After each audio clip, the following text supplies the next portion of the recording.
ასევე არის რომ ფინანსურ პრობლემებამდე შეიძლება მიიყვანოს ადამიანი და ძალიან ძიმედ შეიძლება გადაიტანოს ეს ყველაფერი. მოკლედ, მე ახლა მეტად აღარ გავაგრძელებ, იმიტომ რომ ძალიან მნიშვნელოვანი ტექნიკურ თემაზე გვაქვს სალაპარაკო და მინდა მოვიყვანო თორნიკე ლიპარტელიანი. გთხოვთ თორნიკე, თუ შეიძლება მოგზანდით ჩვენთან. თორნიკე არის ძალიან მნიშვნელოვან თემაზე სასაუბროთ. მოგზანდით, რომელიც მუშაობს უშუალოდ დამოკიდებულ ადამიანებთან. მადლობა სტუმრობისთვის. თორნიკე, რა არის ზოგადად ქცევითი დამოკიდებულება და როგორ ყალიბდება? აი რა არის საფუძველი მისი?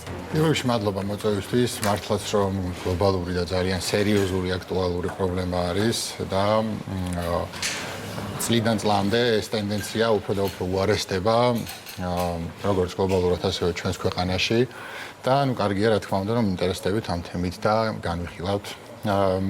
მოგახსენებთ ქცევითი ადიქციების შესახებ. რა უნდა საფუძვლად ამ ქცევით ადიქციებს? დღევანდელი თემა, რადგანაც გვაქვს უფრო აზარტულ თამაშებზე დამოკიდებულება, მე გეტყვით, მაშინ რა არის კონკრეტულად ეს დაავადება, ну იგივე ლუდომანია. და გეტყვით იმას, რომ ეს არის ფსიქიკური აშლილობა, რომელიც ხასიათდება აზარტულ თამაშების მიმართ უკონტროლო პათოლოგიური, ასე ვთქვათ, ლტოლვით.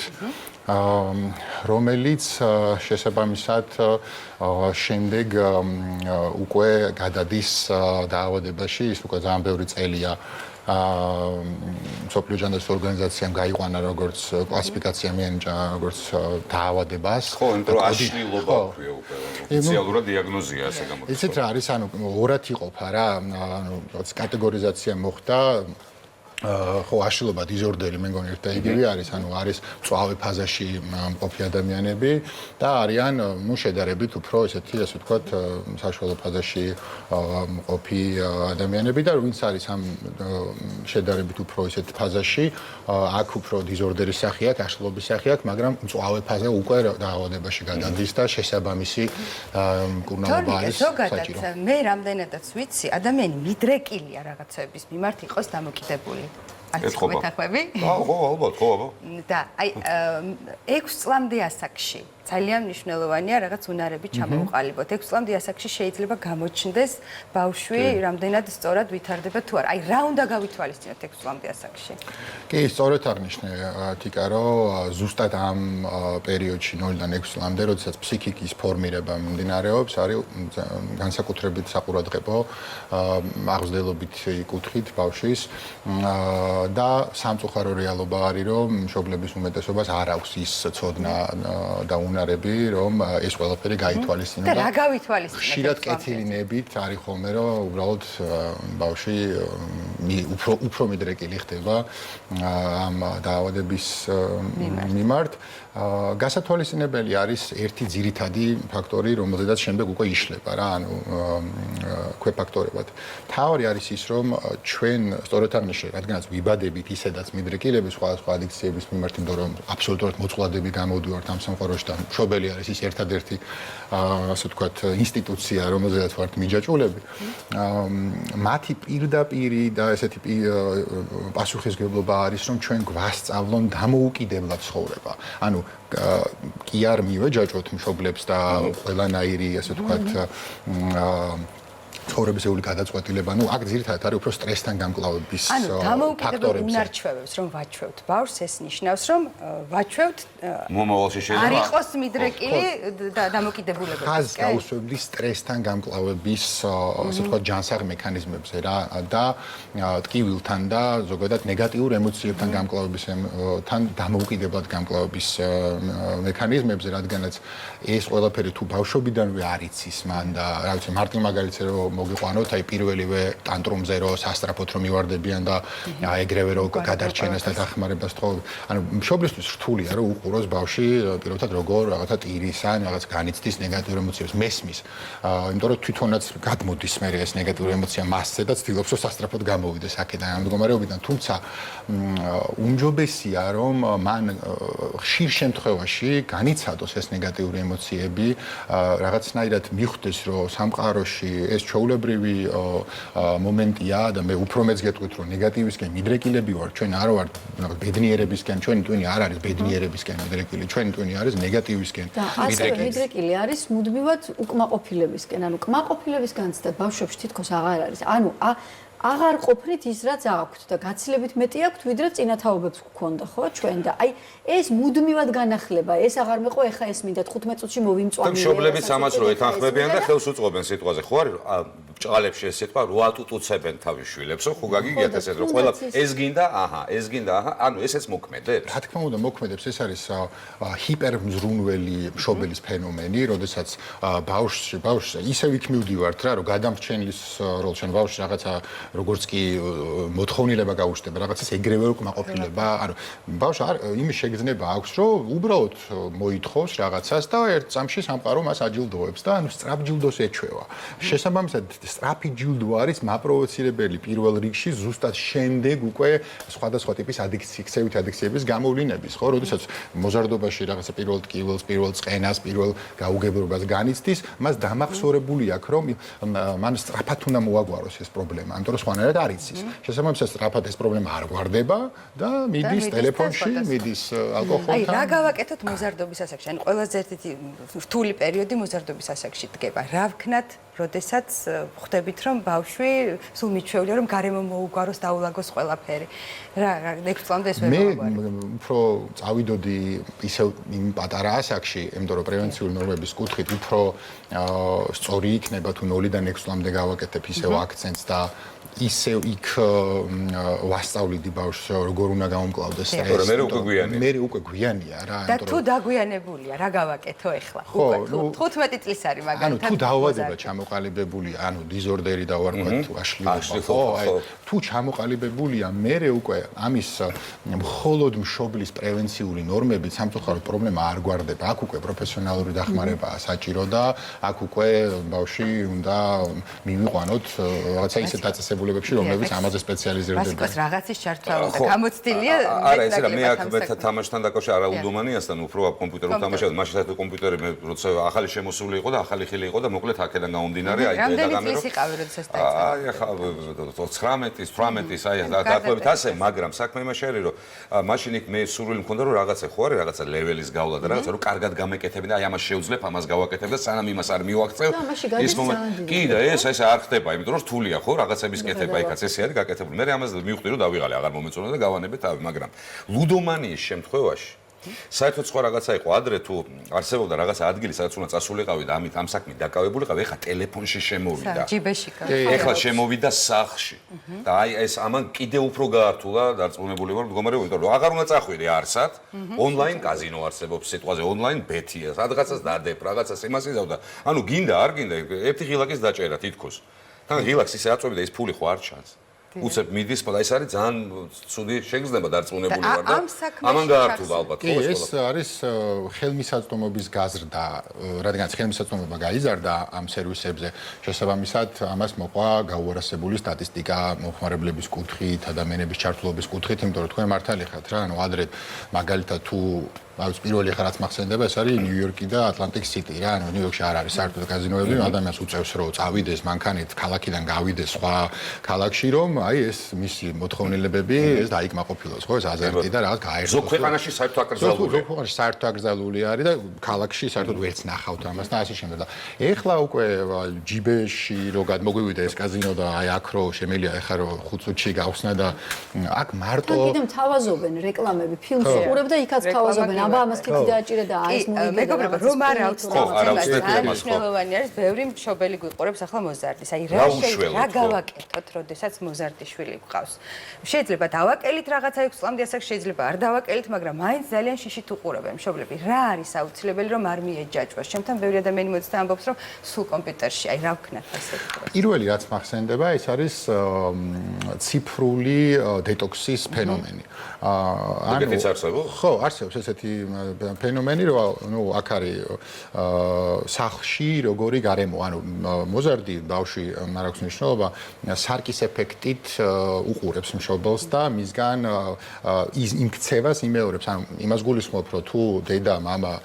მსხედან სახლში და სამსახურის მერე სულ ტელეფონში არიან, ან სულ გაჯეტებში არიან, ან თვითონ თამაშობენ ყველაზე უარეს შემთხვევაში, ძალიან დიდი არის იმის რისკი, რომ ბავშვმაც გაიმეორებს ეს ქცევა. ანუ პირველი აქცენტი არის საკუთარი ქცევის კონტროლზე, რომ შემდეგ ის გაითვალისწინოს შემდეგ ბავშვმა. მეორე არის ის, რომ ზოგადი წესების ჩამოყალიბება, ხო? ანუ სახლში რომ არის საათზე მეტი კომპიუტერთან არ ვისხდეთ, ხო?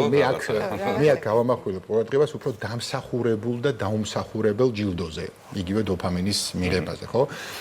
ძალიან გავრცელებული და ჯანსაღი ვარიანტი არის, როდესაც მშობელმა ჯერ პირობითად უთხრას ბავშვს, რომ აი დავალებები გააკეთე, რაღაცა ოთახი დაალაგე, რაღაცა საჭმელი მიირთვი და მე შეგიძლია რომ 1 საათით პირობითად ისარგებლო. პრობლემა კიდევ ისიც არის, რომ მშობლები არ არიან ხოლმე სახლში. ხო და არც ძალიან. კონტროლი არის ძალიან. ეგ არის კიდე.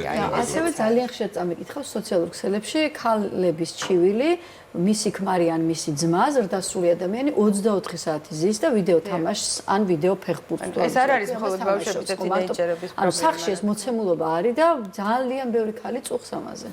განსაკუთრებით კაცები არის ძალიან საინტერესო თემა საკითხს მივადგეთ, იმიტომ რომ ძალიან უჭირთ ადამიანებს, თამაშდამოკიდებულ ადამიანებს იმის აღიარება, რომ ისინი არიან დამოკიდებულები და არა, მე უბრალოდ ვერთობი გეუბნება, მე რა როგორ აღმოაჩინოს, აი რა ნიშნებით აღმოვაჩინოთ, მაგალითად რომ დამოკიდებულები ვართ და საგან გაშუა ეს ამბავი.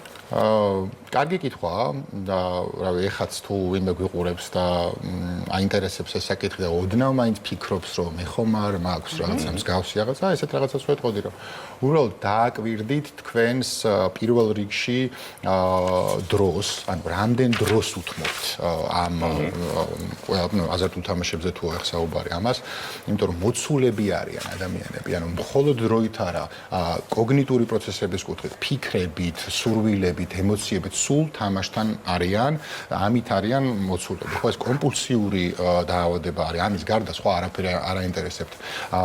მერე გადადიან აპათიურ მდგომარეობაში, რომ ოჯახი მეორე ხარისხოვანი ხდება, მეგობრები მეორე ხარისხოვანი ხდება, ინტერესები, ჰობი, რაც ქონდა, პრაქტიკულად აღარ აინტერესებს. რა, ერთადერთი მიზანი არის, რომ უბრალოდ თამაშზე იქ. მერე შემოდის ფინანსური მომენტი, რომ მათი ფინანსები უმართავი ხდება, ქაოტური ხდება, ხელფას ერთ დღეში ხარჯავს და მე მთელი თვე გარიწდის და ასეთი ამბებია, ასე ვთქვათ. ერთია რომ მინდა რომ მოვიგო სიტყვაზე და დიდძალი თანხავიშო, ერთი და მეორე არის რომ უკვე სიამოვნებას ვიღებ უბრალოდ თამაშის პროცესისგან. ანუ ეს განსხვავება არის, თუ ორივე ერთად არის თუ როგორ არის? კი, ანუ გეტყვით, სინამდვილეში მეცნიერულად დამტკიცებული ფაქტი არის, რომ მოთამაშე არ თამაშობს იმისთვის, რომ მოიგოს. მოთამაშე თამაშობს იმისთვის, რომ ითამაშოს. ეს პროცესი და რატომ? იმიტომ რომ ამ დროს ის გაურბის თავის ემოციურ მდგომარეობას. მოთამაშე ხო, რეალურ ცხოვრებაში არსებულ რაღაცა მოცემულობას გაურბის. ეს შეიძლება იყოს მისი წარუმატებლობა, ეს შეიძლება იყოს მისი მარტოობა, ეს შეიძლება იყოს მისი რაღაცა ფინანსური არასტაბილურობა და ხშირად ილუზია აქვს, რომ ამით გონიათ, რომ რაღაცა სწრაფად უცებ რაღაცა. ხო, ეგეც რაღაც ვირტუალური რეალობასავით არის, ხო, რომ გადიხარ, იქედანაც გადიხარ, ცხოვრებიდან. უფრო მეტად კაცების პრობლემა რატო არის, ვიდრე ქალების აი ეს ვიდეო თამაშებზე დამოკიდებულება და თუნდაც გემრიელს. არ ვიცი, ვერ ვიტყოდი, ესე უბრალოდ აქ ჩვენთან სამწუხარო ვარ, რომ ძალიან ძლიერი არის სტიგმა და ქართველი დედისთვის ამის აღიარება კიდევ უფრო სხვა სირთულეებთან არის დაკავშირებული და მათ უჭირთ იმის აღიარება, რომ მათ აქვთ რაღაც პრობლემა, თუმცა დედებს არ ძალიან სათამაშოდ ეგეც შეიძლება ბევრი საქმე. ეგეც არის, მაგრამ მარტოები, როდესაც რჩებიან სახლში, სანამ რა ვიცი, მეუღლეობა სახლში, ისინი მაინც თამაშობენ და არ იძახიან ამას და უბრალოდ რაღაცა ვერ დგავენ ამ ნაბიჯს, იმიტომ რომ ძალიან ძლიერია სტიგმა ჩვენს ქვეყანაში. აი, როდესაც დამოკიდებული ადამიანი, ძალიან მნიშვნელოვანი არის ხოლმე მშობლების, ოჯახის წევრების მხარდაჭერა და ასევე როცა მკურნალობის პროცესს გაივლის ერთგვარად, მერე ეს ერთგვარად სხვა ადამიანი ხდება, ხომ ასეა? ამ კუთხით მნიშვნელოვანია ინფორმაცია გქონდეთ ოჯახის წევრებსაც და აი რას ურჩევთ ზოგადად ოჯახის წევრებს? აი არის შენი ოჯახის წევრი დამოკიდებული.